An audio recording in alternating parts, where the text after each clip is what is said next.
Right, so let's get started with a demo of sculpting. And I know I went over a lot of the brushes and things very briefly in the previous videos, but that is because sculpting is really kind of a learn by doing process. So hopefully these demonstrations will give you a better idea of how to use those tools. So sculpting, I think, is best used for organic forms. We're going to talk about symmetry in the next set of videos, but for now we're going to sculpt something that is organic but asymmetrical. So I think we should sculpt a tree. And we've done a couple trees in this course, but they're a good thing to practice on, and they're everywhere. So you will probably need to know at some point how to create a tree, especially if you want to go into environments or backgrounds for animation or anything like that. It's not a bad skill to have. So all I'm doing here is creating the basis for our sculpt, and I'm in modeling tab right now. I've just added a cylinder to our viewport and just scaling it to create the starts of a trunk. Now, it really depends if you plan on using dynamic topology or a multi-resolution modifier, how you need to prep this sculpt. Now, if we're going to use dynamic topology, we don't need to do much to this at all because all of our subdivisions will be sort of created in real time. But that being said, the multi-resolution modifier can only work based off of existing geometries. So if you want to use the multi-resolution modifier, if you have a shape that is stretched like this and you subdivide it, well, it is still going to be stretched. And not to mention, you'll get some other strange errors with this because it is subdividing it as evenly as it can based on the geometry. And since this is just a flat face, it doesn't really know what to do with it. So to prep a model for use with the multi-resolution modifier, we want to make sure that all of the geometry are quadrilateral faces so that they divide evenly. And we want to make sure that all the faces are relatively the same size. Otherwise, we might end up with areas that are much denser than others, which we may not necessarily want. So the first thing I'm going to do is get rid of these n-gon caps. And we discussed briefly what an n-gon is in the modeling section of the course. And it is basically any face that has more than 4 sides. Now, we do not have to do this manually because when we add a new cylinder into our scene, if we come down here to the Add Cylinder menu, we can look at cap fill type, and by default it is set to n-gon. But there are a couple other options. We can set it to nothing to leave these faces open, or we can set it to triangle fan, which appears in object mode as the same thing as an n-gon, but if we tab into edit mode, let's just hide this one for a moment. If we tab into edit mode, you'll see that all of these points around the circle here have been drawn in to a single center point, creating a triangle fan. Now what happens if we subdivide something like this with a multi-res modifier? Well, let's find out. Let's add a modifier of multi-res. Let's subdivide it. Well, that's a little better, but we still are getting some strange pulling and some sharp angles here at the top.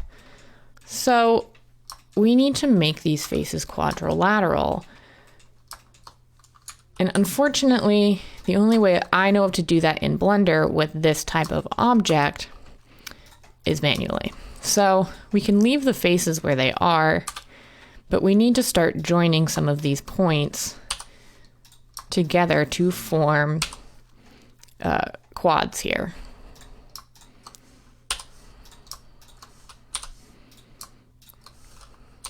Again, just using the J key to join them, which splits the faces. I'm going to join them to about up to here, because once you start getting these faces very, very narrow, you're going to run into some subdivision and shading issues. So we may need to connect some of those, but let's keep them as wide as we can. Actually, yes, let's join them, because I don't think that's going to be an issue. So now we just need to join them going vertically. Again, just shift clicking on these points and hitting J to join. Sorry, just trying to best think about how to subdivide this mesh so we will have the least amount of errors.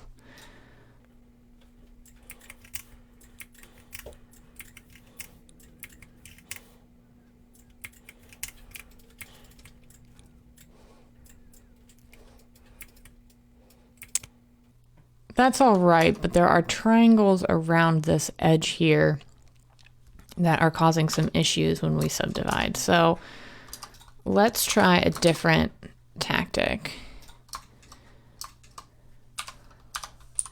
Oops. Just accidentally press the H key there and hit it.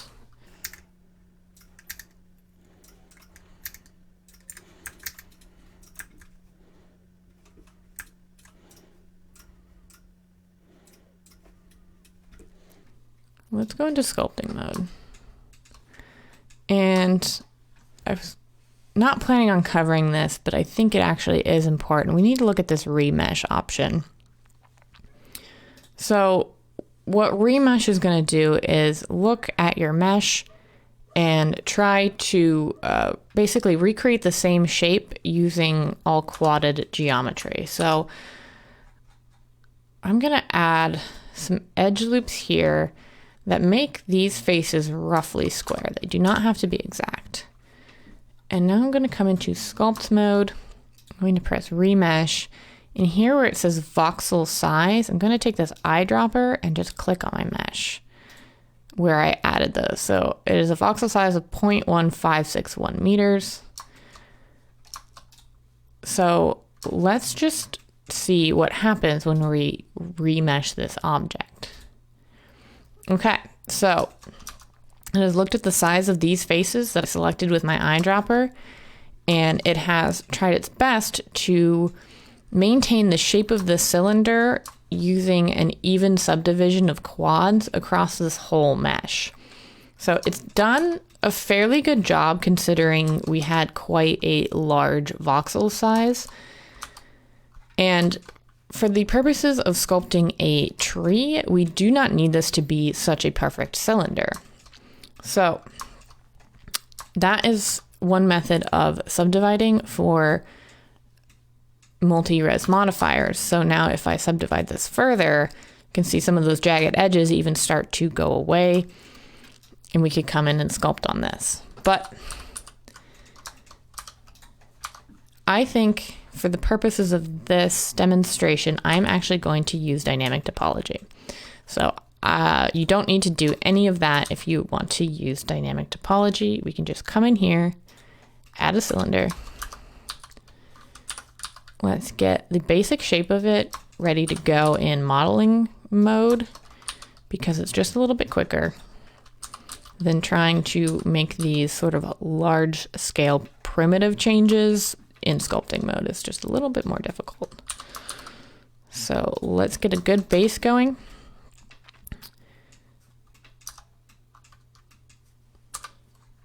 And I'm going to use my loop tools to just make this a circle.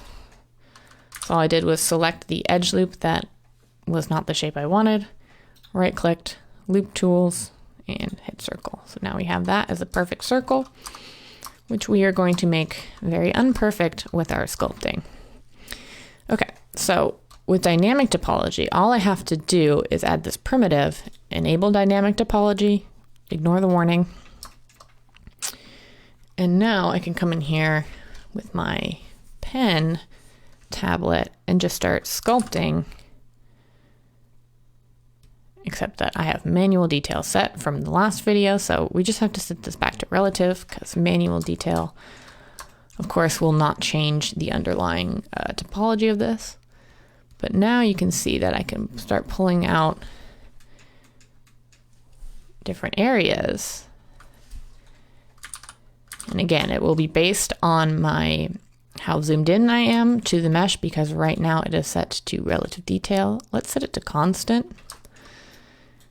That's better. Let's undo some of these changes.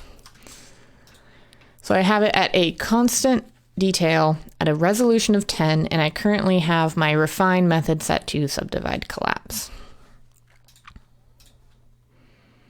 I can quickly make the entire thing the equal resolution by hitting the detail flood fill. This will, similar to the remesh, this will create even topology over your whole model, but you will be working with triangles instead of quads, which are not easy to subdivide with traditional methods such as the multi-res modifier. So let's just start marking out some areas where we might want to pull out roots. And not pulling out the roots themselves, just sort of pulling out bits of the mesh where I think I want them to be.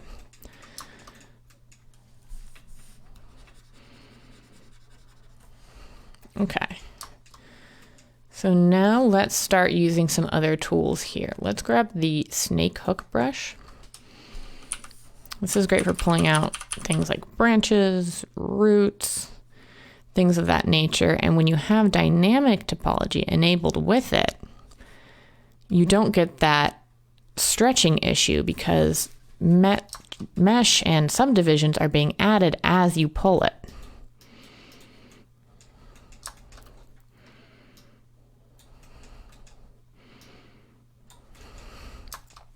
Okay, so let's start refining these more. Let's grab the inflate brush, which we can do by just pressing I on the keyboard. Some of these brushes have hotkeys, some of them do not. It's just kind of the way it is.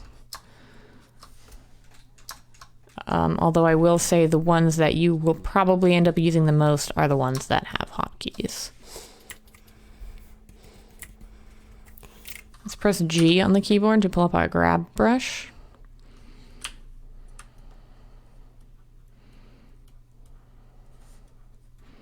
We can also just start adding some variation into this mesh up here to give it a less uniform shape.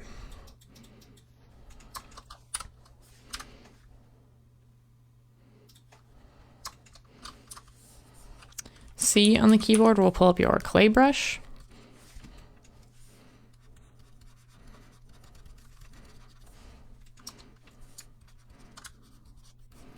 I'm just holding Control and drawing to use the inverse clay brush, which was just a clay brush, but it pushes into the mesh rather than pulling it out.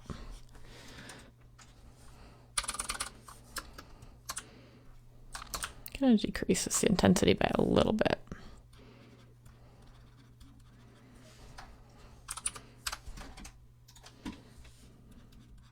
I'm going to just increase the width of these using the inflate brush, because sometimes you'll notice that when you're using other brushes, they work kind of the opposite you would expect them to when you come to thin areas like this. And that is just because Blender is having a hard time interpreting what the surface is, where it should be, and what direction it should be pulling these vertices out into.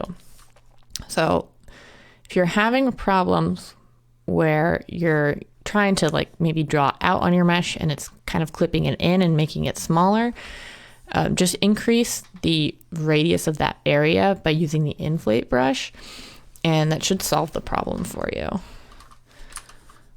Jumping back into my clay brush.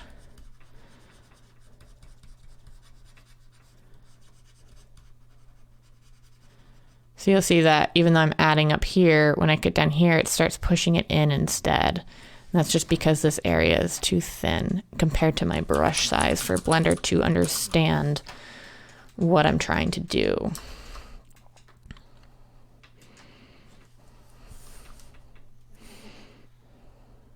Just coming back in with the snake hook to add some more detail, some branches off of these root points.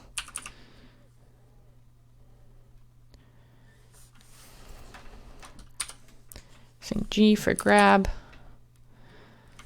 and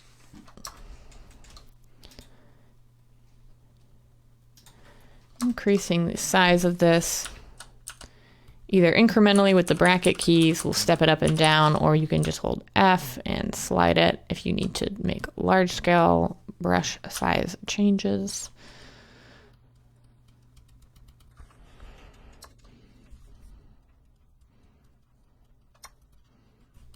Holding Shift to smooth some areas down.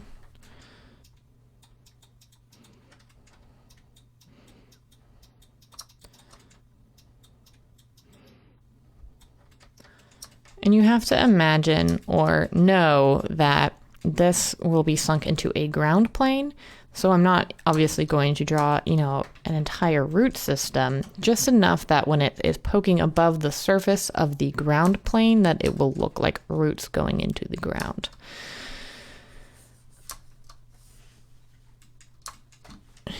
And if you're struggling to visualize that, you can always jump out of sculpt mode, add yourself a ground plane, and visualize it that way if you need to.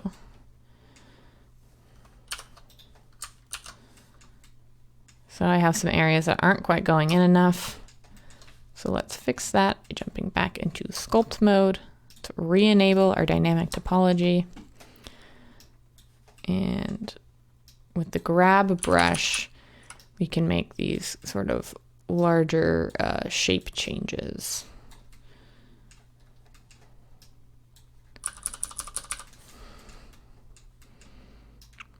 You probably want to add some more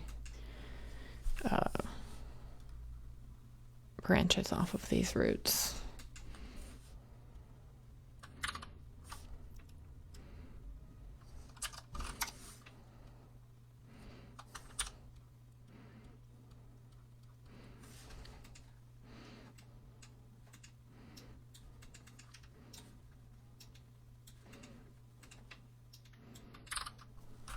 Let's reduce the size of the brush a little so we can pull out slightly smaller branch points.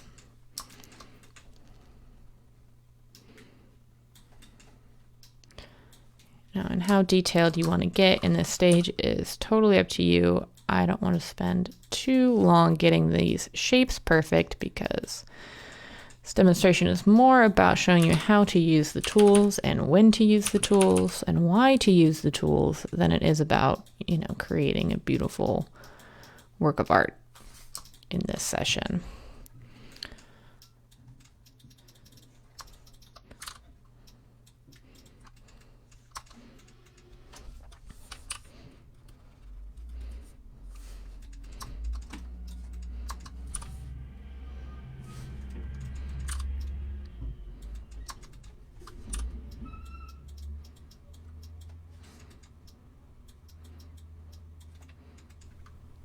This one's getting kind of funky, so let's bring the whole thing in by zooming out so we can grab more of the mesh at once.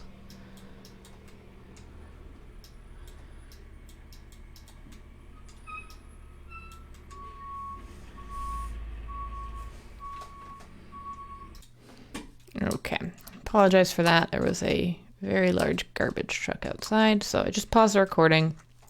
I haven't really done anything. All I've done is, continue to smooth and shape these roots, but I'm spending more time than I'd even like to on this. So let's come back to this because we're going to get more of the overall shape of this, sort of blocked in roughly before we come back and really refine these shapes. And I'm already spending longer on this one area that I intended to for this stage of the sculpt.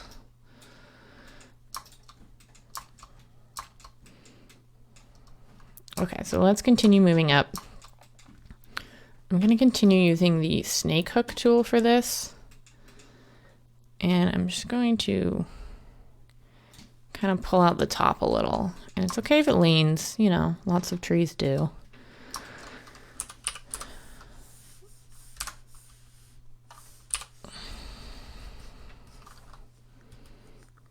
So let's continue with the snake hook tool and just keep pulling out branches, starting with the larger ones.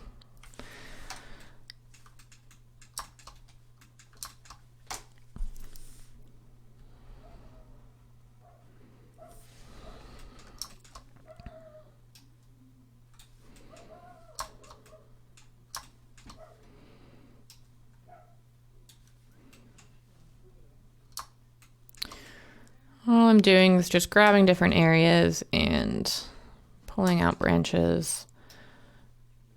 Keeping in mind that branches usually fork when they change direction, at least on most plants and things like that.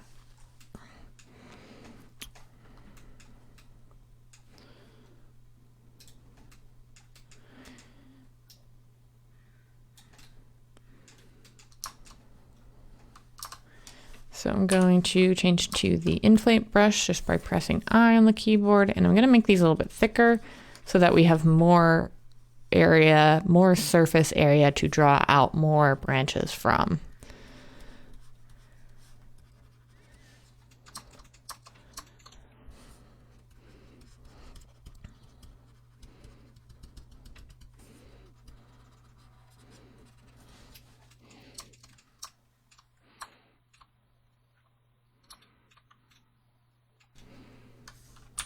Hitting G to change to the grab tool.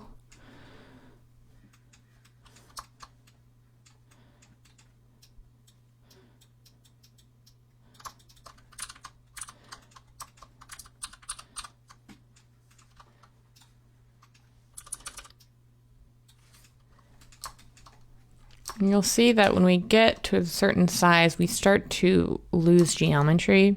Just because we are set to subdivide collapse here. So if we set it to subdivide, we won't lose quite as much when we pull out with the snake hook.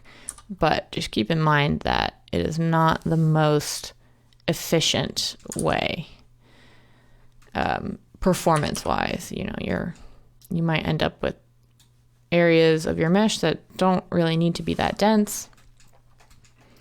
And it may make your computer perform much slower while you're doing this.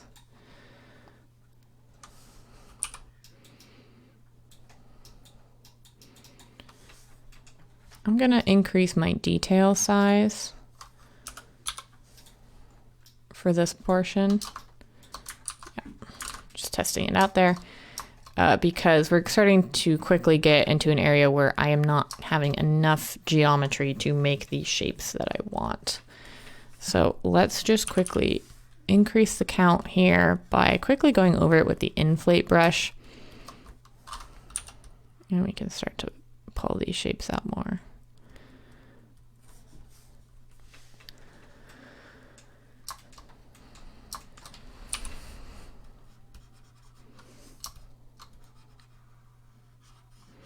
And this is maybe a good argument for using relative detail, is that when I am zoomed in here, I need it to be at a smaller detail than when I am pulling out large branches. So if I change it back to relative, let's move this down to 10, and I'm zoomed out and I start with the, let's actually just take the grab brush and put a little bend in this, and then we can start branching this point out.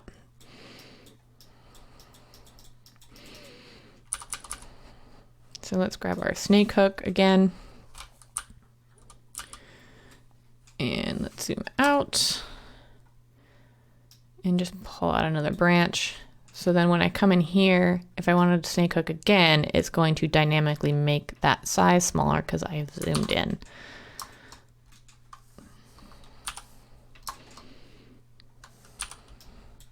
And again, that is because I have it set to relative detail here.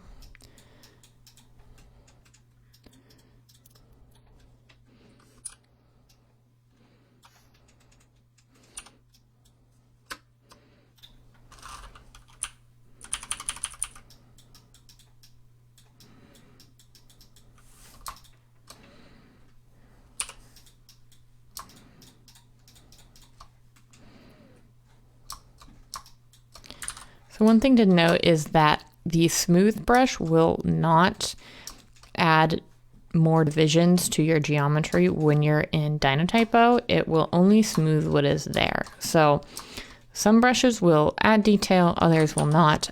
The grab brush will not add a detail to your mesh if you come in here and start moving things around, nor will the smooth brush, but almost every other brush will add tessellations to your mesh. So if you just wanted to quickly divide an area to make it denser, but you didn't want to change it all that much, a good one to use is the inflate tool with a relatively low strength. You can come in here and nothing really has changed, it appears, but if you smooth it, you can see that it is actually much denser there now. I'm going to change back to subdivide collapse because I don't want to necessarily maintain that. So let's just smooth it back out.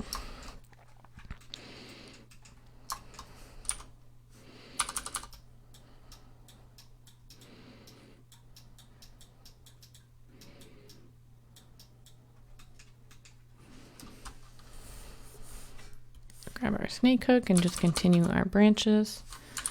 See that I was maybe either I was too zoomed out or my detail level was too high. So now when I pull this out, you'll see it's a little bit better.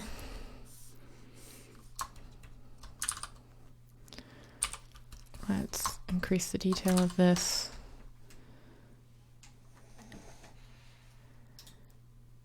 Oh, I had it set to collapse edges, no wonder. So that got pulled out in a strange way because I meant to set it to subdivide to collapse and not just collapse. So let's try that again. Much better.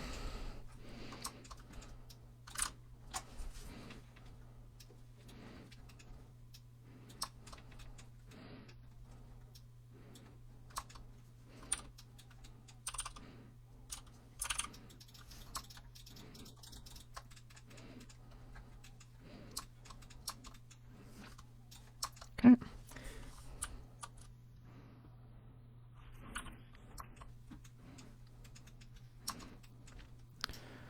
I'm not going to add too many branches to this because I'm not, again, going for realism in this case. I probably will frequently not go for realism for the purposes of demonstration, simply because realism is just much more time consuming and it would make for a very long and probably boring demonstration. So again, we're just going for sort of cartoony, stylized tree here.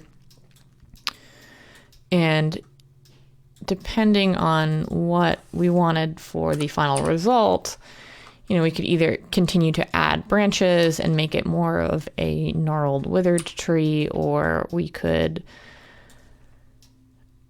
stop the branches and add, you know, sort of structures for the leaves, again, at a sort of stylized scale. So we would just have, like, you know, sort of warped spheres for leaves. Just inflating over this to make the resolution a little bit more consistent with what is around it.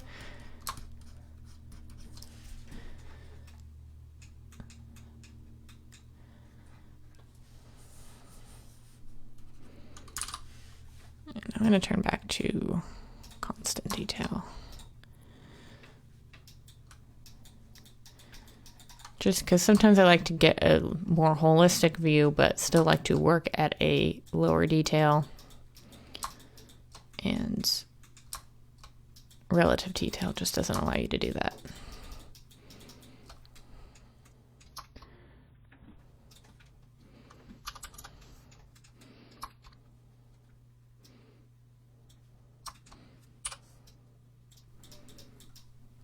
inflating to make this thicker.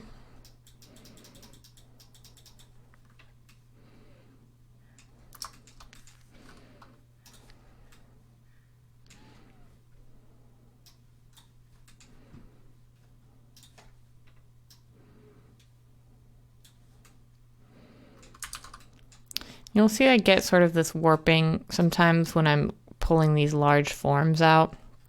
That's just because my brush size is a little bit too high. So you can, and it's sort of grabbing what's around it. You can lower the brush size, or you can paint a mask onto this to avoid that. So let's come down to the paint mask tool. And let's say I wanted to pull out a new branch right here, but I didn't want to affect these ones. Let's just paint a mask on them. So now when we grab the snake hook, it's not gonna, these aren't gonna move at all or get distorted in any way.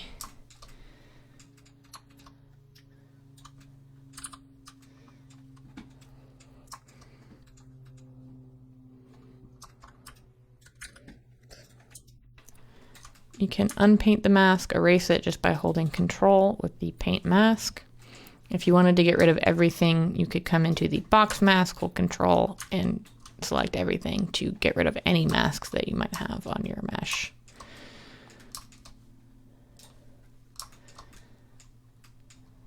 So this is a good example. I don't really like the angle at which this branch has come out. It's sort of aligned with this one in a strange way. So if I wanted to move it, I would need to use the grab tool. But at this low brush size, it's only going to grab it this way, and it's going to make it very weird. Now, if I increase it a lot, suddenly it's moving everything with it, which I don't want either. So let's paint and mask on the portions that we want to leave. Or we could also align our viewport in such a way that we could drag out a box. And we can combine the box with the paint techniques.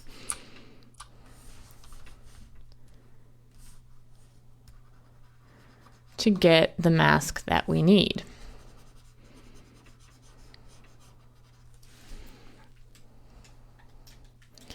So that should be sufficient. So now let's grab our grab brush by pressing G. Let's increase the size by pressing F and sliding it up. And now let's grab this branch that we wanted to move. Actually, I think we need potentially even a larger brush. And now we can move this whole thing, and these ones aren't being moved with it.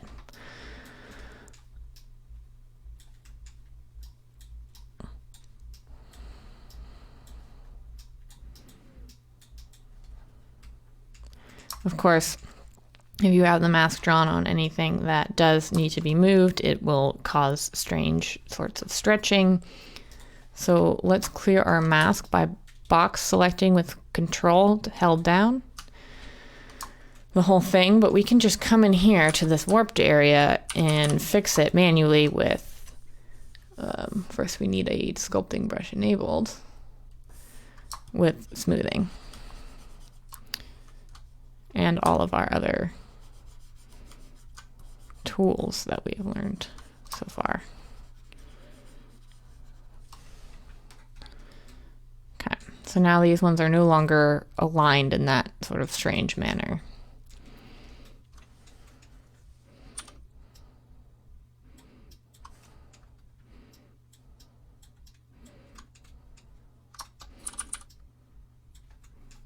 Add some more curves and bends into these by just using the grab tool. Oops.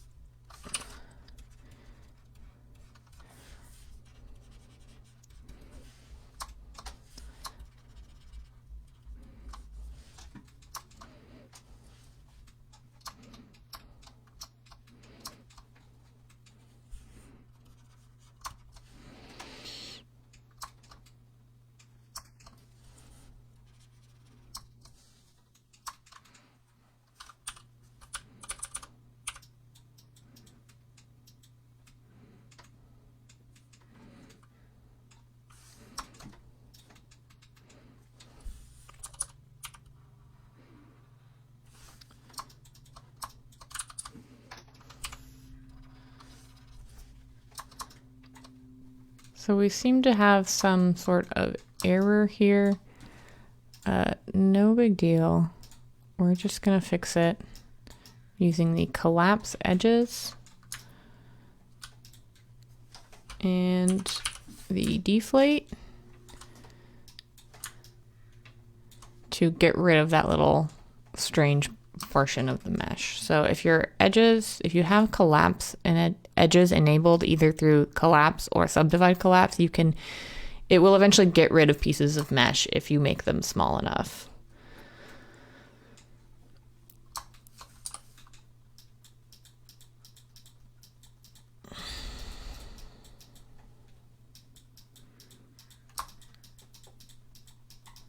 Just holding shift and smoothing creates this more tapered finish to these branches.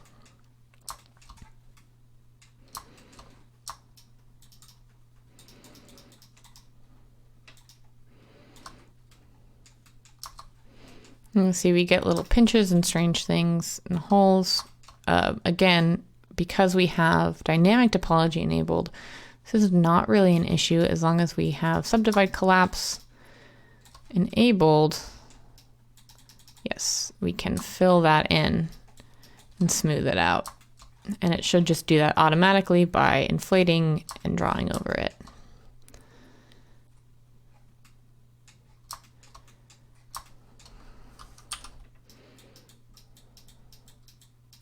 You'll see I use a lot of the grab brush. In this case, I am using a lot of the snake hook to pull out the branches. I also use a lot of the inflate brush. And those are my primary tools for sculpting in Blender. I will occasionally use things like draw or clay, but frequently I find that the inflate tool, the grab tool, are pretty powerful even on their own.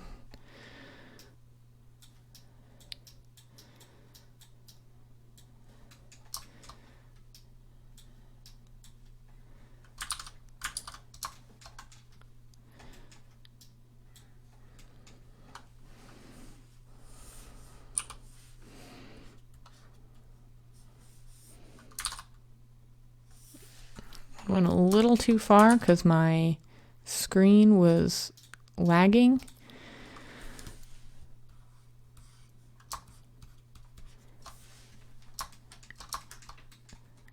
And normally the viewport performs a little bit better than this. I think it is just having a hard time because I am recording it at the same time. It is costing a lot more processing power for my machine.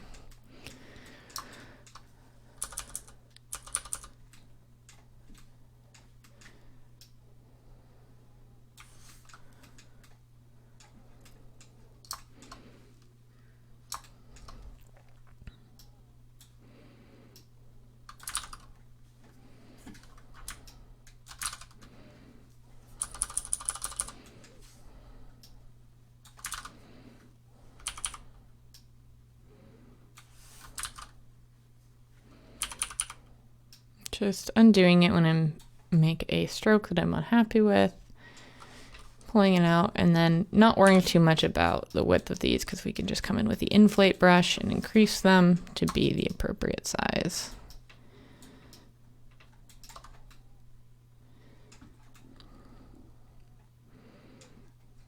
Okay, I just probably need a couple more branches on this to make it look relatively believable. Again, this is not exactly a masterpiece, but works for the purposes of a demonstration.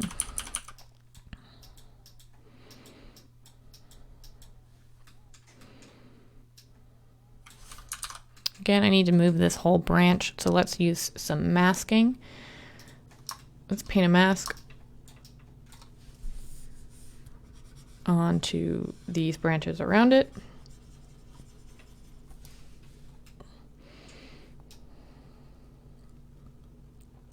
Okay, let's use the grab tool and increase the size until we get it moving kind of the way we want. Okay, let's Let's come in here and control and click to unpaint that mask. And we can paint this one in, and we can grab this and give it a little bend. And yeah, now we have this weird pinching again, which is just a result of moving things around while other things are masked. And if you're much more careful with your masks than I am being, you can probably avoid that altogether. But I don't personally think it's really a big deal, because if we come in with our sculpting brushes, we can just very easily sculpt over it to fix it.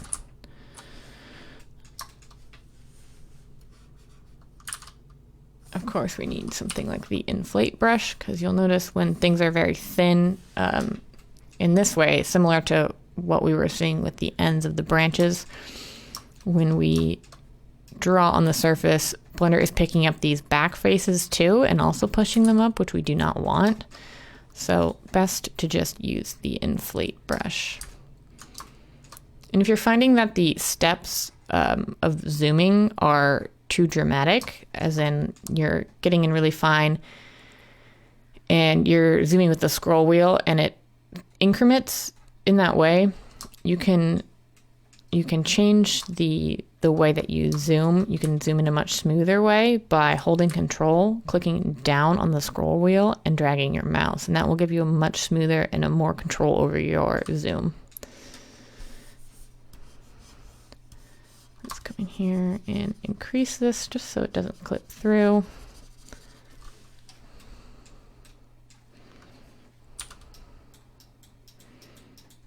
Using the grab brush right here to just click and nudge things around. And I for inflate to fix those sort of sharp, flat edges we're getting.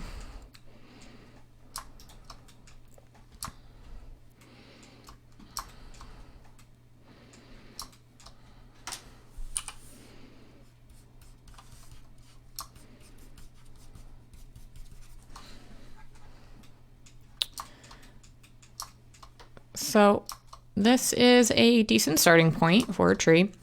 So I'm going to pause the recording right here, and we're going to come back and finish this up really quickly.